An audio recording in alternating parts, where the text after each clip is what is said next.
Ayan, hello and what's up mga kapitbahay? Welcome back na naman dito sa channel natin. Okay, for today's video mga kapitbahay, isi-share ko sa inyo kung paano nga ba mag-create ng VLAN dito sa Microtech router natin, tapos i-implement natin dito sa Cisco switch natin or kahit anong switch man yan, basta manage, almost the same lang po yan. Abang-abang lang nyo kasi meron akong vlog nyan, hindi ko pa na-upload kasi inuuna ko tong series na to.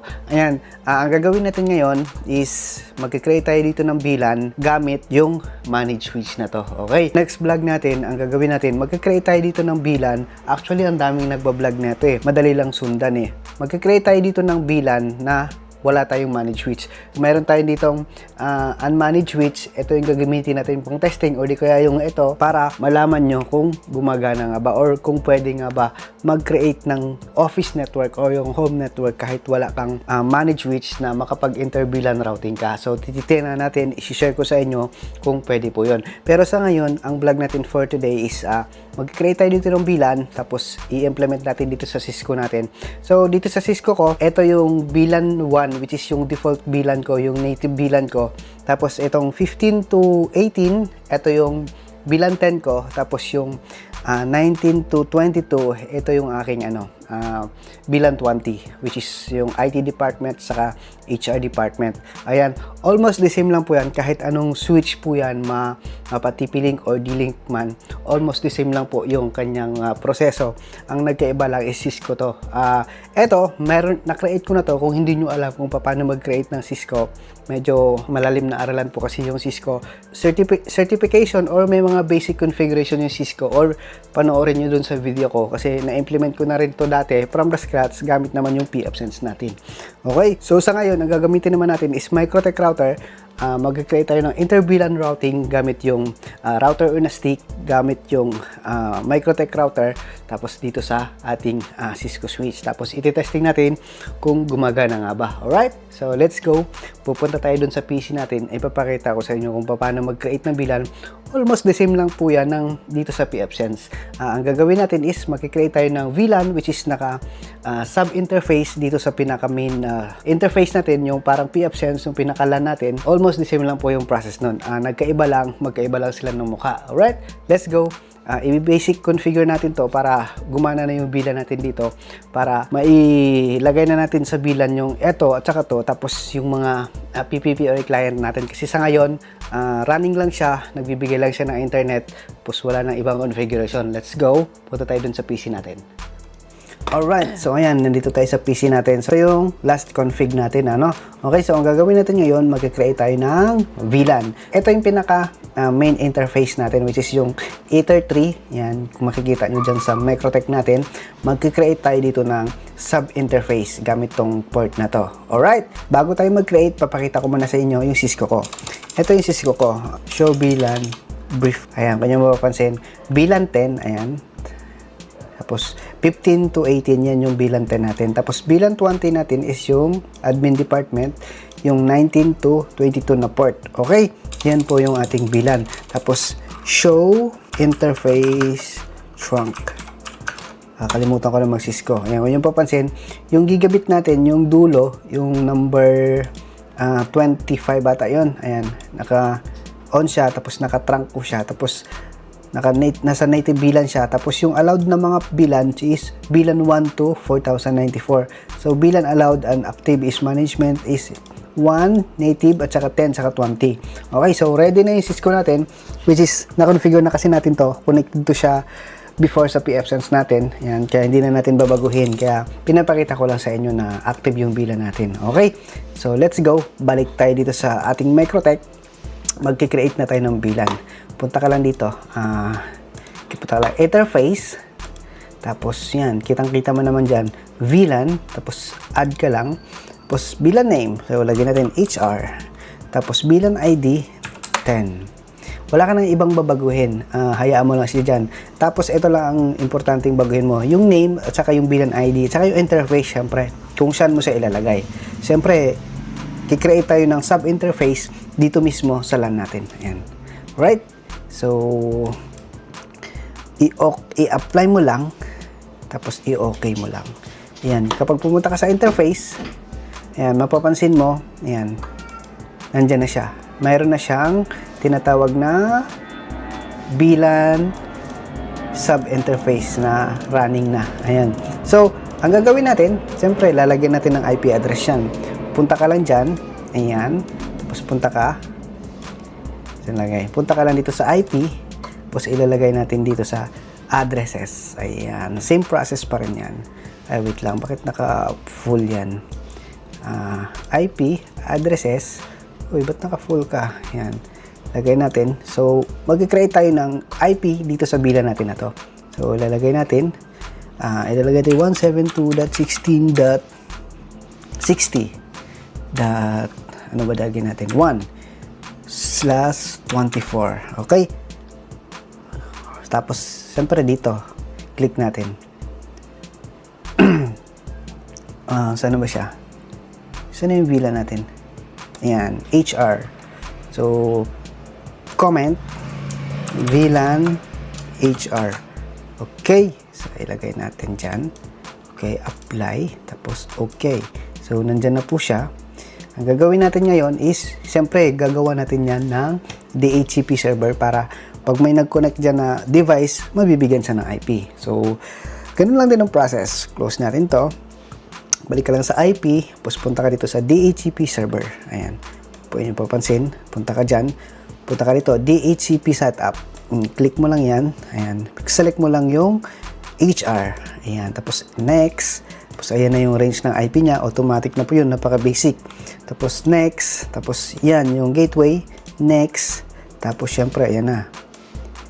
Tapos next mo lang. So, ang start ng IP is 2 hanggang 254. Yan yung available IP na ibibigay nila sa mga client natin. Next mo lang, tapos yan yung DNS. Pwede ka mag-create, pwedeng hindi. Automatic DNS mo is yung default gateway mo. Alright, next. Okay, so ayan. Pagdating naman sa DNS, pwede ka mag-add. Punta ka lang sa IP, DNS server. Ayan, kung yung mapapansin, Dynamics, lang siya, naka-dynamic DNS tayo. Pwede ka maglagay dyan ng ganito. Ayan, tapos add ka lang, 8.8.4.4, tapos apply mo lang, tapos okay mo lang, yan. Automatic yun. Alright, so ayan na siya. Meron na tayong VLAN. So, ang gagawin natin, mag-create pa tayo ulit ng isa. Okay, ganun lang din yung process ulit. Punta ka lang ulit sa VLAN, kung yung mapapansin. Pag pumunta ka dito sa route, ayan o. Andyan na siya o. Matik na yan o. Alright. Tapos, pupunta tayo dito sa interface ulit. Interface. Dito na pala siya. Interface. VLAN. Create tayo ng VLAN ulit. VLAN. Lagyan natin admin. Tapos, lagay natin dito is number 20. Tapos, dito sa baba is etong LAN. Okay? Apply. Okay. So, ayan na siya. Andito na siya ulit. So, same process. Gagawan ulit natin yan ng IP. Ayan. So, lagay tayo IP. Tapos, addresses. Tapos, add ka lang. Tapos, lagay natin 172.16.17 naman to. .1/24 lang din. Tapos, dito, syempre, dito tayo sa admin. Ayan. Apply. Alright, okay. Tapos, after mo nyan, gagawa natin ng DHCP yan, syempre. DHCP server. The same lang process sa pfSense. Ganito lang din. Nag-iba lang yung mukha niya. Tapos, punta ka dito, DHCP setup. Syempre, piliin mo ulit, admin. Ayan. Next. Tapos, ayan. Tapos, ayan. Ayan. Tapos, yung start IP niya is ganun pa rin. Ayan. 70. Wait lang, ba't dalawa to? 70. Ba't mali? Wait lang, may mali. Punta tayo dito sa addresses, admin. Wait lang. Addresses. Tapos, saan yung admin? Admin. 70, 70.7. Dapat 1. Ayan. Apply mo lang, tapos okay. Tapos, punta tayo dito sa DHCP ulit. IP, DHCP server, tapos DHCP setup, tapos admin, next, ayan. Next. Next. Ayan. Tama na siya. 2 hanggang 254. Next. DNS is default. Ayan. Tapos next. Okay. So, okay na po siya. Meron na siyang tag nito. Meron na siyang VLAN interface. Ayan. Kung yung pansin, dalawa na siya. Okay. Kung yung mapapansin. So, ang gagawin natin dito sa loob ni Microtech, iping na rin tong gateway na to. Ping 172.16.60.1. Ayan, napiping na siya. So, active na yung VLAN. Kung yung mapapansin, R, ibig sabihin running siya. So, close natin. Lalagay natin in 70.1. Ayan, napiping na rin siya. So, subukan natin dito sa PC mismo na to. Kasi yung PC na to mismo, ang nakukuha nito is, lagay natin dito color A. Yan. IP config. Yan, 50.254. So, nakakonect tong PC na to is sa native VLAN. Yan, nasa native VLAN pa yan nakakonect. So, ang gagawin natin ngayon is ipiping natin yung mga DNS mga gateway ng ating VLAN. So, 60.1. Ayan. So, napiping na rin po niya. So, 70.1. Ang inhin ng keyboard ko. Sarap talaga pag mechanical keyboard. Ayan. So, napiping na po siya. Ibig sabihin, active na yung VLAN natin. So, sa ngayon, ililipat natin tong PC na to dito sa ating VLAN 10. Yan, punta tayo dun sa VLAN 10 natin. So, sa ngayon, yung IP ko is 50. So, nasa native VLAN yan. So, bubunutin natin dun sa Cisco. Ililipat natin dun sa kabilang side, sa VLAN 10, kung magbabago yung IP nito. Kung mabibigyan na ba tayo niya ng IP.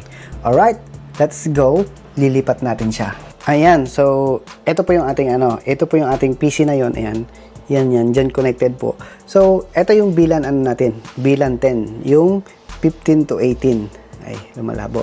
15 to 18, ililipat natin to dito, titingnan natin kung magkakaroon siya ng panibagong IP. Kaya nyo mapapansin, mapuputol yung ping dyan. Yan, lagyan natin siya dito sa 15. Yan, so, nag-orange siya. So, nire-read pa po niya. Kapag nag-green po yan, balik tayo sa PC natin. Ayan. Medyo matagal lang kasi itong Cisco na to recognize. Medyo may kalumaan na kasi to eh. So, kung nyo papansin, wala yung natin, di ba? Winbox. Kapag bumalik yan, ibig sabihin, tama na yung IP. Yan, tagal ni si Cisco eh. Ayan, wala din si Cisco doon. Ayan, nag-green na po siya. So, tingnan natin doon sa PC natin kung nagbago yung ating IP. Ayan. Yan, kung nyo papansin, bumalik yung Winbox natin, di ba? Yan. Ayan. Bumalik siya. So, let's go. Titingnan natin. Mag-IP config tayo. Ping muna natin dito. Yung 70.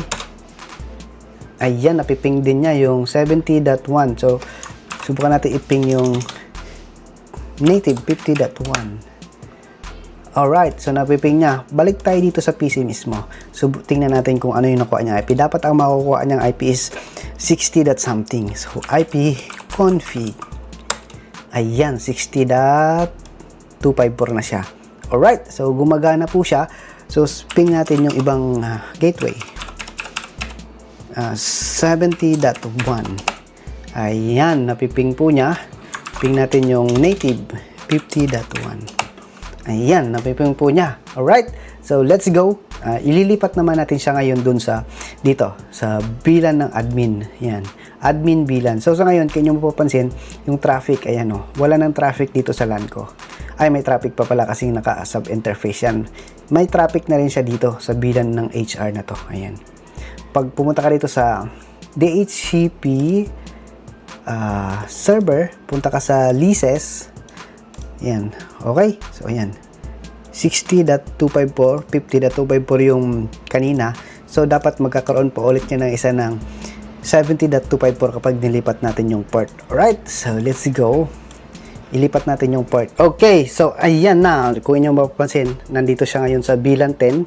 So ililipat natin siya ngayon dito sa VLAN 20, which is dito sa 19 to 22. Alright, lipat natin siya. Ayan. So lagay natin dito sa 22. Ayan, 22. Dapat, yan, pag nag-orange yan, kung inyo mapapansin, mawawala ulit dito yan sa PC. Yan sa screen, mawawala ulit yung ano natin, Winbox, tapos babalik lang dito ulit kusa. Ayan, wala na siyang internet. Ayan, wala na siya. So kapag nag-green yan, connecting po siya. Medyo may kalumaan lang kasi itong Cisco ko eh. 2960 series. Pero goods na goods pang home lab yan. Ayan, nag-green na po siya. Kung nyo mapapansin yung Winbox ko, babalik po yan. Yan. Yan. Ayan, bumalik na yung Winbox natin. So, try natin mag-ping dito sa loob mismo ng Microtech. Ping ulit natin yung 50.1. Ayan, napiping pa rin niya. Kung nyo mapapansin yung traffic dito sa admin na lumipat, wala nang traffic dito sa HR. Meron pero konti na lang. Dito sa admin, tuloy-tuloy na siya. Ayan, di ba? Papansin nyo. So, ipiping natin, napiping natin yung native, ping natin yung 60. 60.1. Alright, so napiping niya. So, balik tayo dito sa ating, ayan, dito sa leases natin, DHCP leases, nandito na yung 70.254. Napaka-active, napakaganda. So, balik tayo dito sa PC natin. Yan. Dapat ang makukuha nito is clear. Dapat ang makukuha nito is 70.254 IP config. Ayan, 70.254 na. Ayan, gumagana po siya.